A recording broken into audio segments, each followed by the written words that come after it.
Hello, and welcome to November 2024's episode of Elevánt Insights. We're super excited to be here with you, and we have got an exciting episode for us today where we are going to be diving into the exciting topic of money with mental health. You can't throw a rock too far away from money and realize that there's a lot of emotions wrapped up in the management of and use of wealth and money. And so we're going to dive into those things today, and we have somebody way smarter than us that can help us navigate that, and we'll introduce him here in just a second.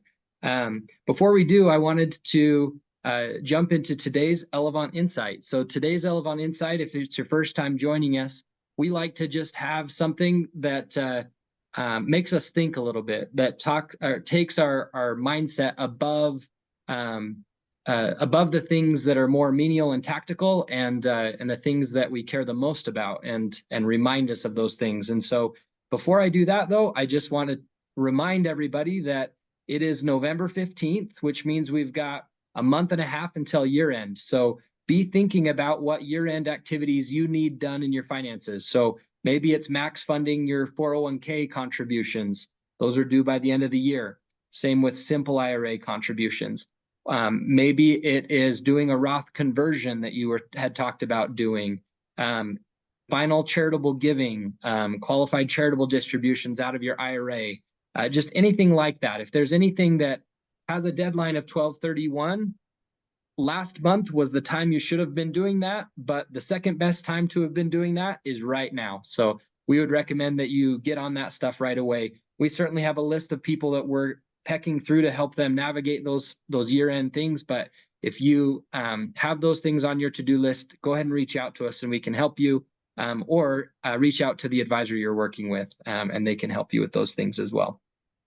So as far as today's Elevánt Insight, pretty simple. We're in Thanksgiving month, and so it's natural to turn our minds and our thoughts to the things that we're the most grateful for. I had a client come in recently that expressed gratitude for the work that we do here. And I'll tell you what, it just felt good. It felt really nice to hear words of gratitude coming from people in my life, right? And so remember that the gratitude we express towards others certainly helps us to ground our thinking and to remind ourselves of what really matters. But there's two sides to that expression of gratitude, and it can really lift somebody's day and help them to be in a more grateful mindset as well. So as you consider your feelings of gratitude, we would recommend and encourage you to express your feelings of gratitude, not just sit in them, because then we can get a double benefit. We can lift someone's day and lift our own. So that's today's Elevánt Insight. Take it for what it is. It's definitely got me thinking in a grateful mood that coming into Thanksgiving. So I'm going to turn it over to Dan, and he's going to introduce our guest today to dive right into money and mental health. Great. Thank you, Brian. As I think through my own Thanksgiving of life and everything else, I'm grateful for this opportunity that we have each and every month to have Elevánt Insights. I've been a little reflective on that. It was 2 years ago this month that we started this Elevánt Insights, and hopefully it's been beneficial for you. I know it's something that Ryan and I enjoy doing each and every month, and love to continue to doing that. So without any further muddling through things, I want to introduce Jason Jacobia. He's our guest speaker today. Jason started his career in about 2001, where he started working with foster children, and also with men who are on probation for domestic violence. He also, I think he was working for the state of Idaho at that time, helped foster parents and training and processing with groups, and a decision program that was called Family Group Decisions that helped those children reunite with their parents sooner. In the last 18 years, he's worked for a family counseling service that has helped him work more towards working primarily with families and couples specifically. and he's a regional manager for the states of Idaho and Montana for that organization. Jason, before I turn the time over to you, I want to give you a question that's a little personal, I guess, in my own mind. As we all approach retirement, and that's coming up in the next decade for me, actually probably in less than 5 years. So myself, like a lot of our clients that we work with, are in that pre-retirement age, and so they're worked all their lives trying to become who they are in life. They've had great successes, reached some level of success, maybe in their workplace, and have some accreditation by who they are, and that's kind of how they're known in the community. So the question then becomes, how do they transition from having the prestige of a workplace, or being an attorney, a financial advisor, a lead manufacturing person, or whatever it might be? How do they transition from that to being at home and being in retirement?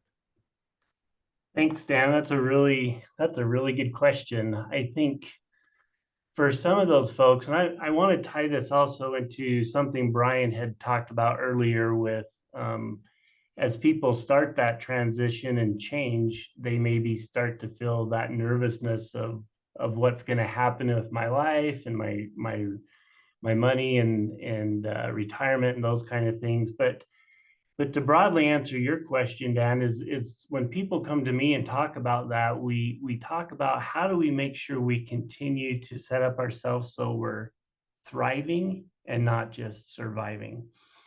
So what are those hobbies, interests, relationships, things that we can put in place now when we're getting close to retirement so that we can continue that process? Because if we're just wrapped up into what we do and not who we are, right, then when our circumstances change, like our employment, then all of a sudden we lose our identity. And so we need to wrap up more of just who we are. So, people do that through like vision statements, or you can do that through deciding what the values are that you want to follow. There's a lot of different ways you can do that. And then they find purpose in other ways. Maybe that's through volunteering, or maybe that's through a religious organization. Maybe that's through the community. They can do that as well. Even just go to a nursing home and sit and talk with some of those folks, right? Can bring you that value as well. So I think I'll segue that to this kind of this anxiety somebody may feel if they come to sit with you, and as you and Brian visit with them, they may feel that nervousness of that change, right?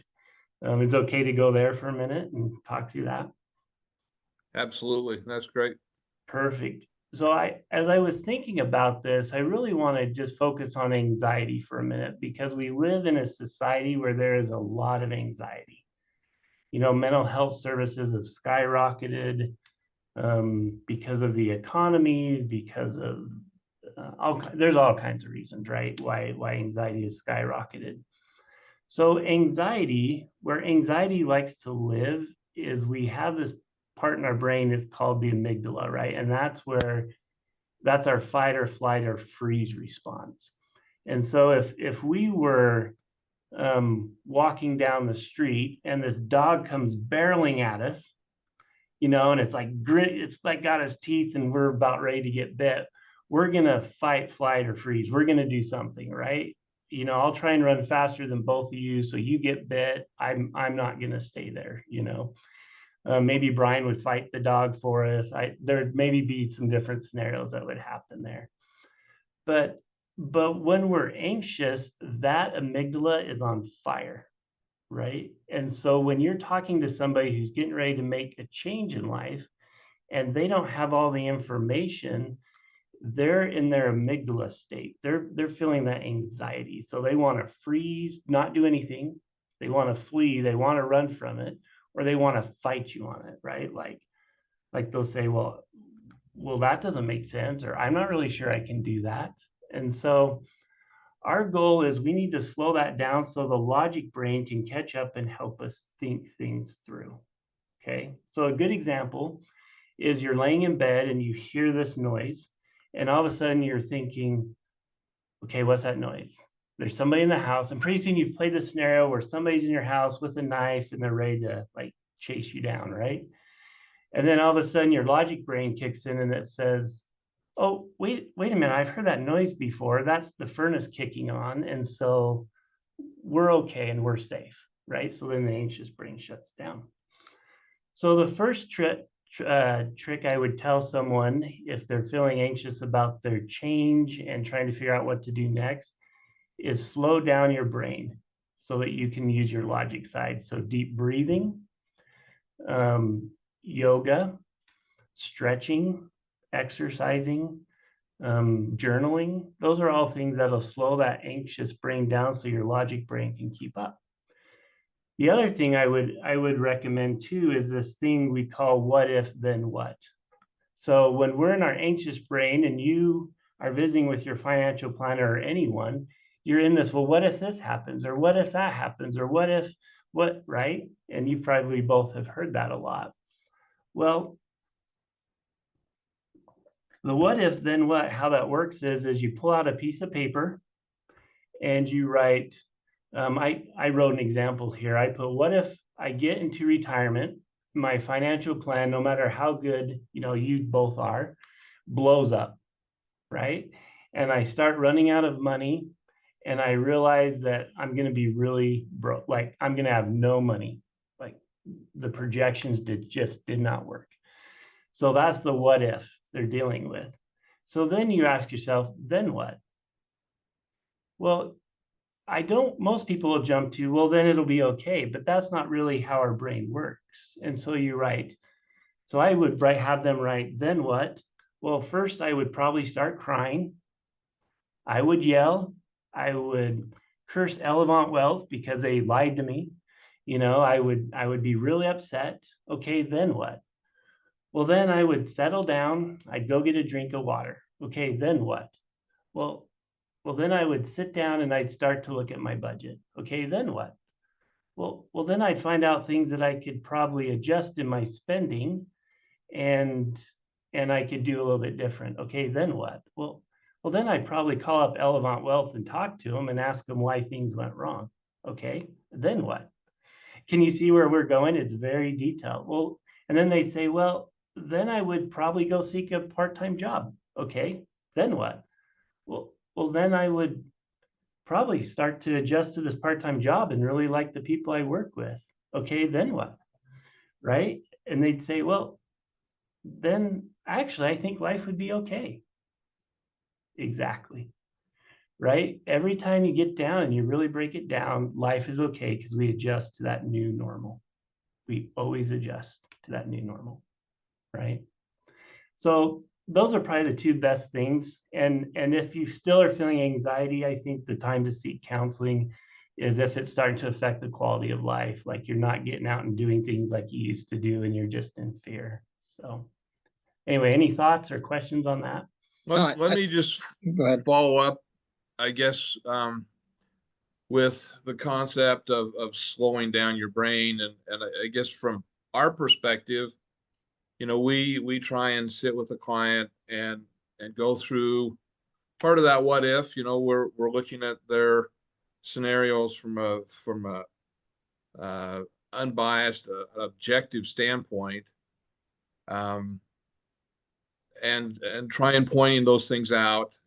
And so I guess I'm looking for validation. The process that we go through of saying, hey, this is where you're at, and then A through Z, here are the what ifs that could affect that.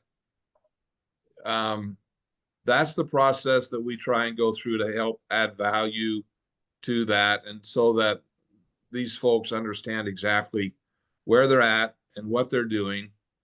And we're hopefully that's on the right track, short of having a yoga session after our meeting.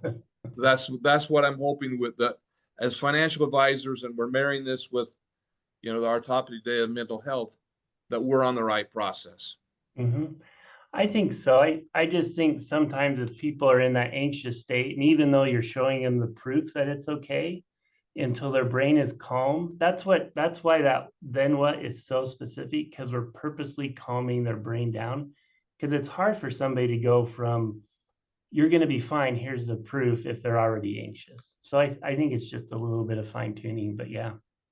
It is interesting too, though, how good data, good information, like going back to your example of the furnace kicking on, like as soon as we know and understand the reality of what's happening or our situation, then it almost gives our brain permission to let that anxious part of our brain shut down for a minute.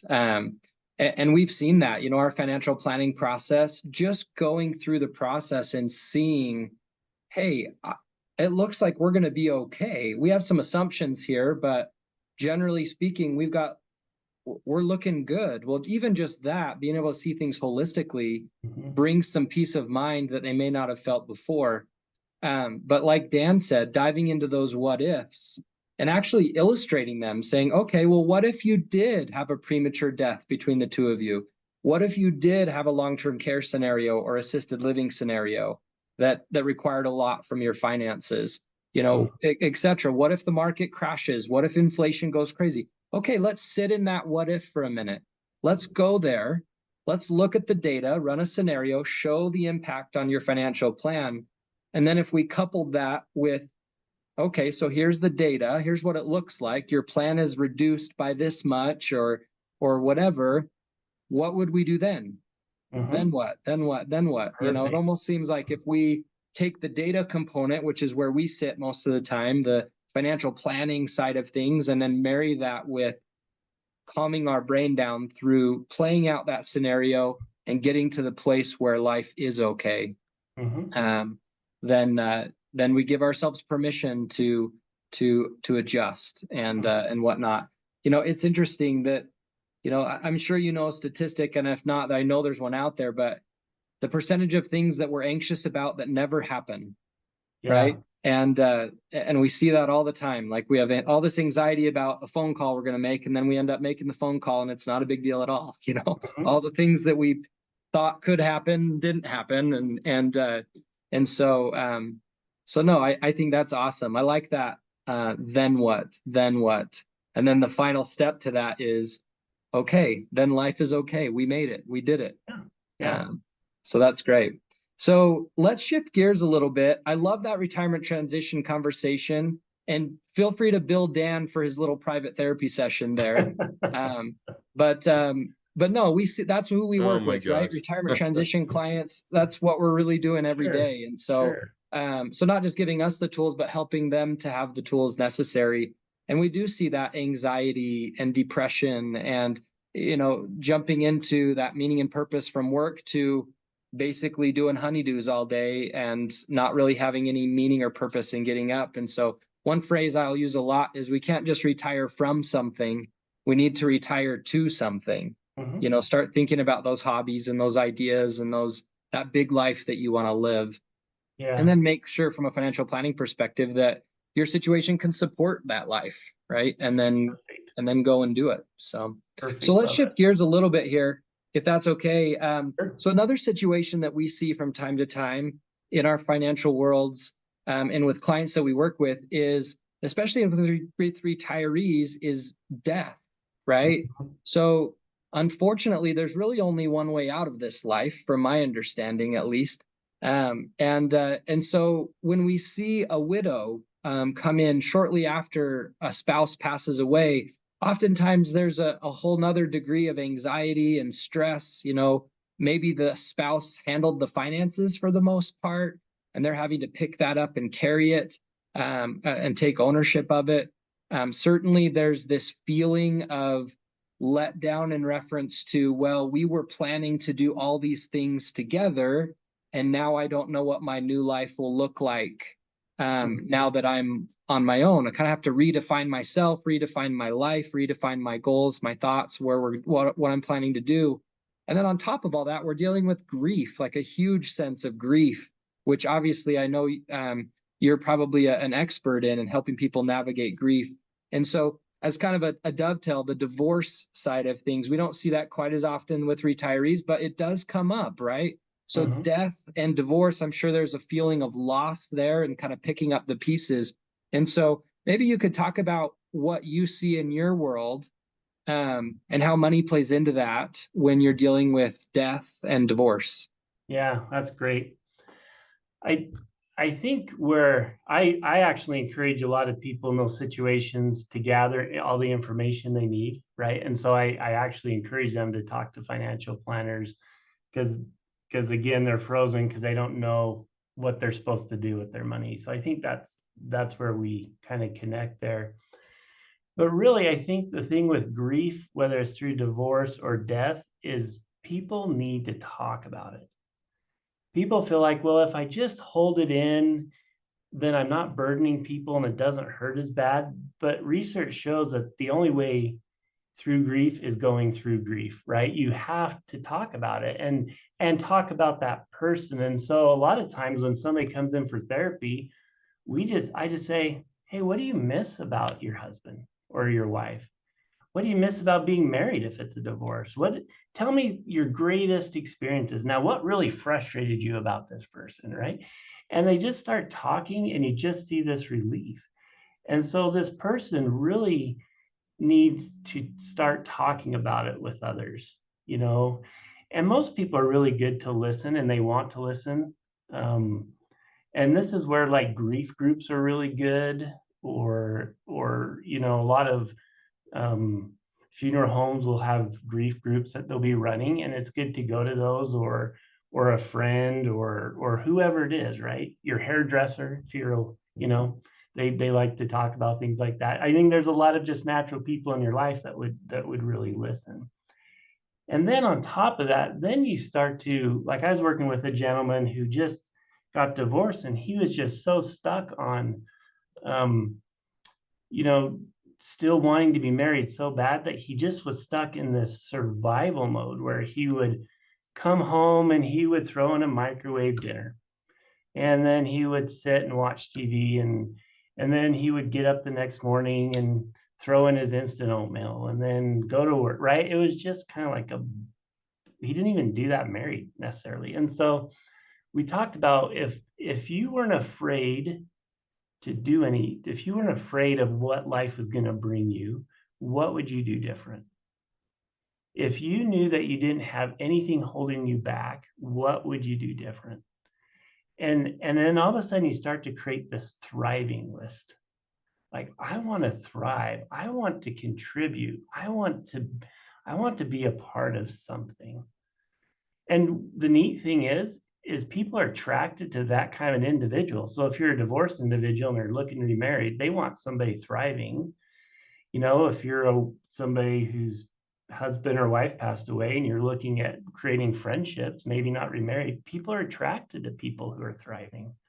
And so it's that kind of, if I wasn't scared or if I didn't feel stuck, what would I be doing different? And then you start to do it, right? And those are really kind of the secrets. And really the other secret I talk about with couples who are a little bit older is making sure you both know how to do things, right?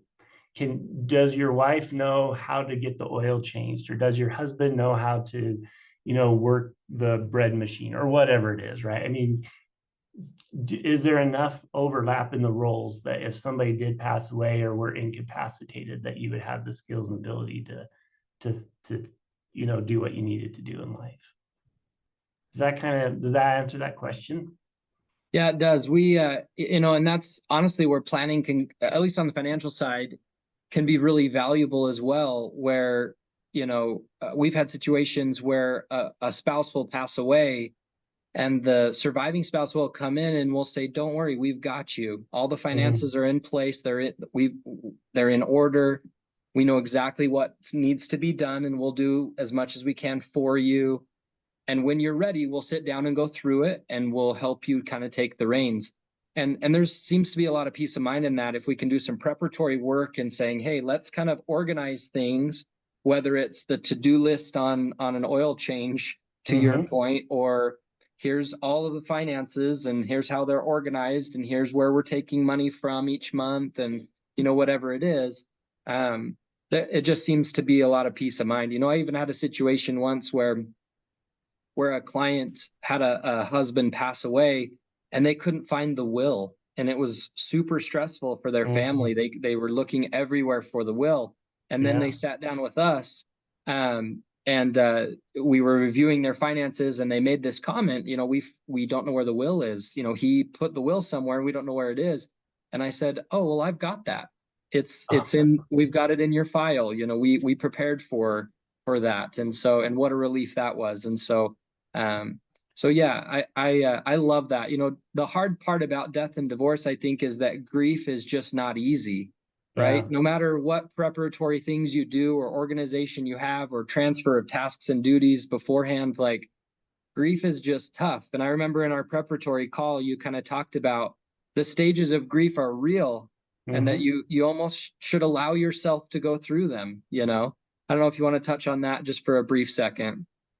Yeah, I think we just have to allow ourselves to be okay with where we're at in the grief process. We like to wrap it up in like this nice little stages of grief, but really people come to me and one day they're like, okay, I'm good. And then the next session, they're like, I am so mad, right? I thought I was because they heard a song or something. So overall, just with grief, just be patient with yourself because you're at where you're at, and that's okay, right? Yeah, I love it. Jason, maybe this a good follow-up to your last comment. Be patient with yourself and where you're at.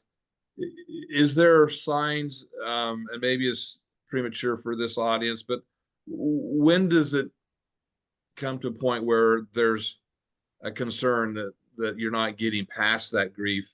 Maybe it comes back to that thrive comment. Yeah, I think it's just that usually people, if they're just avoiding situations that they used to enjoy, if they're avoiding people, if they're not eating well, if they're just feeling sad and blue, if they just feel stuck and everybody around them are saying, you don't seem like you're doing well, that's a really good sign you need to seek help. Okay, great. Let me follow up with one more scenario. Okay. So, kind of titled this differences on how you see money. So the situation might be something like where a couple is together and their value of, maybe it's how they spend money. One of them's a saver, the other one's a spendthrift. So how would you address that in a situation with the harmony within the marriage relationship and finances?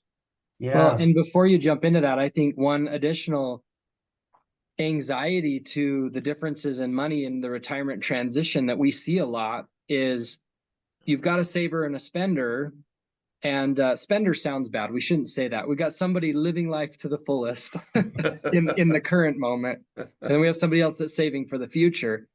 Well, that gets accelerated when there's no more income, right? When when your income from work goes away and now you're living on a diminishing asset, money is a limited resource, right? And so we'll see it with the first car purchase. Like maybe the husband's been buying a brand new truck every 3 years, and when it comes time to buy that first truck in retirement, maybe the spouse is saying, are you crazy? We're retired. You can't do that. Like, we don't have enough money for you to blow 90 grand on a new truck.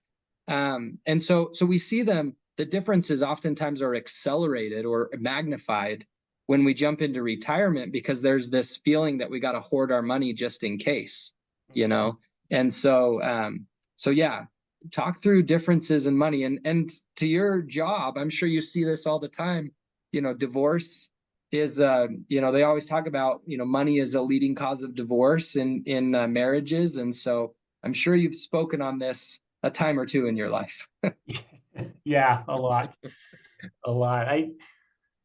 Where do we begin with couple stuff? I just when somebody sits in front of me as a couple, I'm not sitting here thinking who's right and who's wrong. You know, the biggest thing I'm thinking about when I sit in front of a couple is, why is this so important to this person that they're just like so dead set on not changing this? Is there anxiety? What's going on, right?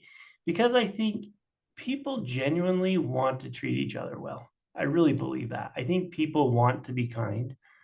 But I think when couples get gridlock, it's because they don't understand what's really going on behind the, the spending or the not spending. And so I actually don't necessarily sit and focus on that topic, because we focus more on how you're having the conversation than the actual conversation. So I'll give you a couple tools that a couple could pick up and use. If this was a situation. So there's this tool, it's by John Gottman. He's a marriage and family therapist, and it's called Dream Within Conflict. And I use this all the time. And so what it is when somebody's kind of digging in and they have this gridlock issue, and somebody's really digging in on this topic of, I don't think we need to be buying a truck, right? The other person says something like, this seems really important to you. Can you tell me why? What is the story behind this for you? Because there's always a story and an experience, right? And so I'll give you a quick example. So I had this couple where this guy, he's just like, I always want to take my kids going and shooting guns, and his wife's like, I just think it's unsafe, and and they would just fight. It's like, it's fine, we're in Idaho, everybody needs to have a gun, and and they just fight back and forth. And finally I said, time out, what's this story? Well, this husband just told this beautiful story about, he goes, when I was a little kid, I didn't connect with people very well. My grandpa would take me out and we would go shooting all the time. And I just felt love and connected. And I just want to share that with my kids through that experience. Well, all of a sudden, his wife is like, I'd never heard that before. I didn't realize that that was so important to you. And now I see why. Right. And she goes, well, let me tell you my experience, and then she had this experience with guns, which was not good. Right. And so then once those stories both came out and they both heard why they were digging in, and they just explored why it was important, then they started to have a different conversation of, well, what can we do to help realize both of these for us, so that you can have those experiences with your kids, but I can know that my kids are safe and they're not going to accidentally get shot. Right. And then I can't remember, maybe they talked about, well, then I'll take them and we'll, or actually I remember what happened is his wife said, well, can I come shooting too, so I can see what that's about? He's like, yeah. And we'll take hunter's ed and gun safety classes, and then pretty soon it turned into a family hobby. So with money, it's the same thing. What's the story behind this with this spending? Why do you feel like we can't spend? What's happened? Right. And I think that brings it out. And then the other tool, so once you have those conversations, is what we call the compromise donut. So you get out a piece of paper, and I'm old fashioned, I use paper a lot, right? So you pull out a piece of paper and you draw this circle, and then you draw a little circle so it looks like a donut. And the inner circle is, you both list what you're not willing to compromise on when it comes to maybe spending or money. And then the outer circle, you write what you're willing to compromise on. So we don't spend time talking about the inner circle, because you're just going to fight as a couple, and nobody's going to change. We work on the stuff on the outside. And then eventually, when we can do stuff on the outside and trust is built and we start to feel connected, then some of that inside stuff actually starts to move to the outside. It's amazing, right? But couples, they just want to dig in and fight about the stuff. Well, I want a truck. Well, I don't want you to have a truck. Well, I want a truck. I don't, right? And they're not willing to talk about it. Well, where's the compromise? And I think if you can just do those two things about these kind of conversations, most of the gridlock is gonna end, and it'll stop. Does that kind of answer that question for you?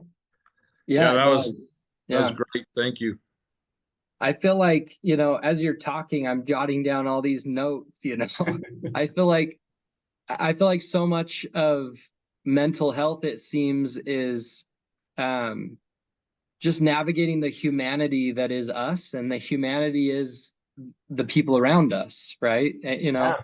we're all a function of our own experience, and no one's been in our shoes. And so it's just, you know, that communication and that coming together is just tough sometimes. You know, I think in our world, in the financial planning side of things, you know, you kind of made a comment like there's no compromise who wins. Well, usually the truck doesn't get bought, right? Right. That's usually what ends up happening.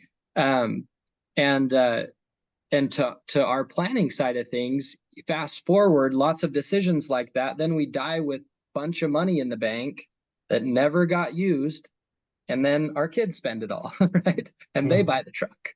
And Yeah. so you know, I feel like it's our job to help people spend their money and give away their money intentionally. I mean, really, those are the only two things you'll ever do with it. And really to focus on their use of capital, their use of money, on the things they care the very most about, right? And so, and maybe that's a truck, you know, what's the story behind it? You know, I love those ideas. And so this is great. I almost feel like we should bring you in and have you teach our employees like how to communicate with clients better. But I just had a couple of quick words I wanted to just share as I look at summarizing this topic. And one is thrive. I think it's important that we thrive, and I want you to chime in if I'm off base. The other one is, I think, to be understanding and patient with yourself and others. Exactly. Yeah. And be willing to ask the questions and explore, right? I think that's the thing, is people avoid conversations that are uncomfortable. And I think surrounding this couple thing, and this is a whole topic that you both are probably better at, is just talking about the scarcity mindset versus the abundance mindset. You know, and that's where I find couples get stuck, is one's in the scarcity and one's in abundance. And so that's an even different topic that's deeper. Well, and we see it all the time, to your point a second ago, money can be an uncomfortable topic. And so coming together on that through financial planning, you know, can be very valuable. And I know in our process, we spend a lot of time talking about goals and ideas, and, you know, what is that big life that you want to live? And to put it in your terms, but in a bit of a different twist, if I wasn't stuck at my job, what would I do different? Right. Yeah. And so that's great. I love where this has gone. Jason, thank you so much for your expertise and for your dedication in your life to helping humans be better humans. What a cool thing you have the ability to do. And you know, on our side of the world, you know, we're navigating different topics, but in some ways touching on similar ideas, you know, and coming together and planning and getting through challenges and planning for potential challenges. And so I just love it. I appreciate your time. So we're going to wrap up by announcing next month's Elevánt Insights. And so before we do that, we have to again say thank you for all of you and the trust that you place in us. We don't take that lightly, and we serve every day to try to become better and better at what we do for you. And so thank you sincerely for that. The next month's Elevánt Insights will be on the 16th, because the 15th falls on a Sunday. So it'll be Monday, December 16th. And we're really excited about the fact that we have a gal named Monique Middlecoff. She's a registered clinical exercise physiologist. It's kind of a mouthful, but essentially she's going to talk to us about physical activity with aging, and how we can keep our health. As we all know, our wealth is useless to us without our health. And so we're going to dive into some ideas and thoughts surrounding physical activity with aging with Monique Middlecoff on the 16th of December. So we'll be excited to have you join us for that. And until then, happy Thanksgiving, and we'll see you next month. Happy Thanksgiving.